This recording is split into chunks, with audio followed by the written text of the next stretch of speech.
স্বামীর অল্প বেতনে অল্প টাকায় যে স্ত্রী নিজেকে সুখী মনে করবে তার চেয়ে সুখী দুনিয়ার বুকে আর কেউ নেই।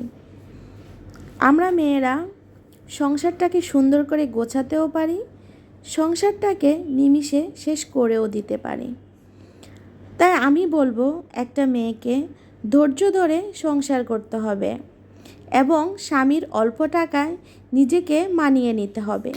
আমার ভাই কিভাবে সংসার চালাচ্ছে তার বউকে নিয়ে, আমার বোন কিভাবে তার হাজব্যান্ডের টাকায় অনেক সুখে আছে, আমার ভাবি কিভাবে অনেক সুখে আছে, পাড়া প্রতিবেশীর ভাই বোনগুলা কীভাবে এত টাকায় সুখে আছে, সেটা আমাকে চিন্তা করতে হবে না। আমাকে আমার চিন্তা করতে হবে আমি কিভাবে স্বামীর অল্প টাকায় নিজেকে সুখী রাখতে পারবো। আমাকে সেই চিন্তা করতে হবে। আমার হাজব্যান্ডের অল্প ইনকাম, তাতে কি হয়েছে? আমি সেই ইনকামটাকে একটু একটু করে জমিয়ে 1000 টাকা বানিয়ে দিব। এটাই হচ্ছে একটা গৃহিণীর প্রথম উদ্দেশ্য। আমরা যারা মধ্যবিত্ত ফ্যামিলিতে থাকি, আমাদের স্বামীর অল্প ইনকামেই কিন্তু আমাদের সংসারটাকে আমরা চালিয়ে নেই। এমনকি মাস শেষে কিছু টাকা আমরা জমিয়েও রাখি।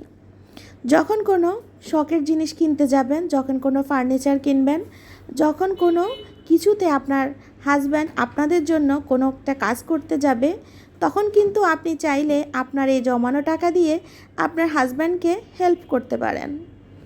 কারণ সে কষ্ট করে আমাদের জন্য। তার এই কষ্টের মুহূর্তটাকেই কিন্তু আমরা এভাবে কিছু টাকা সঞ্চয় করে রেখে দিয়ে তাকে সাহায্য করতে পারি। সাহায্য বললে ভুল হবে, কারণ সে আমাদের জন্য করছে।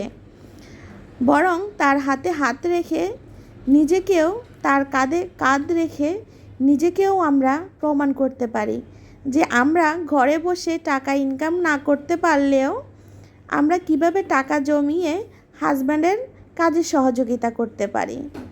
আসসালামু আলাইকুম, কেমন আছেন সবাই? আশা করি সবাই ভালো আছেন। আমি আয়শা চলে আসলাম নতুন আরেকটি ব্লগ ভিডিও নিয়ে। ভিডিওর শুরুতে যে ফার্নিচারগুলো দেখিয়েছি সেটা আমার স্বপ্ন, আর সেই স্বপ্নটাকে আমার হাজব্যান্ড পূরণ করে দিয়েছেন আলহামদুলিল্লাহ।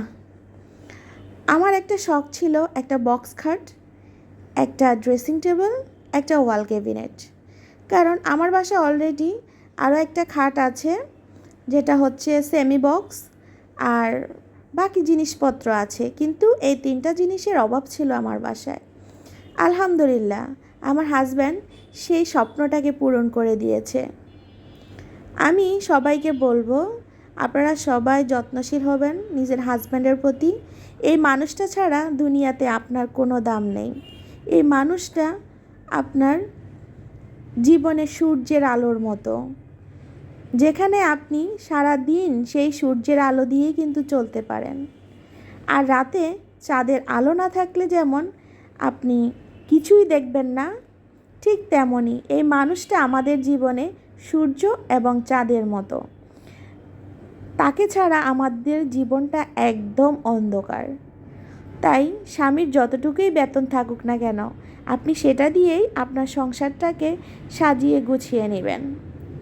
আমরা মেয়েরা কিন্তু খুবই সুন্দরভাবে সংসারটাকে গোছাতে পারি, সাজাতে পারি, আর সুন্দর করে রান্নাও করতে পারি। ঘরে যখন কোনো সবজি থাকবে না, তখন আপনি কী করবেন?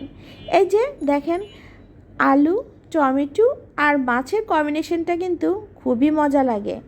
মানুষ বলে না, আলু, টমেটো আর মাছের কেমিস্ট্রিটা খুবই সুন্দর হয়। যাক, আপনাদের সাথে কথা বলতে বলতে অনেক কথা বলে ফেলেছি। সবাই ক্ষমা সুন্দর দৃষ্টিতে দেখবেন। আর আমার ভিডিও যদি আপনাদের কাছে ভালো লাগে তাহলে অবশ্যই একটা লাইক দিবেন, আর যদি আরেকটু বেশি ভালো লাগে একটি কমেন্ট করে জানাতে পারেন যে আপনাদের কাছে কেমন লাগে আমার ভিডিও। যদি ভালো লাগে তাহলে একটা সাবস্ক্রাইব করে পাশে থাকবেন। হয়তো যদি ভালো না লাগে দেখতে থাকুন, দেখতে দেখতে হয়তো কোনো এক সময় ভালো লেগে যাবে। আপনারা আমাদেরকে ভালোবাসবেন, আপনাদের ভালোবাসাটা আমাদেরকে অনেক দূর এগিয়ে নিয়ে যাবে। আমি এখানে কথা বলতে বলতে আমার রান্নাটা প্রায় শেষ হয়ে আমি এখানে ঝোলের পানি দিয়ে দিয়েছি। আর এই রান্নাটা এত মজা হয়, খুবই মজার একটা খাবার। আলহামদুলিল্লাহ। ভালো থাকবেন সবাই। আল্লাহ হাফেজ।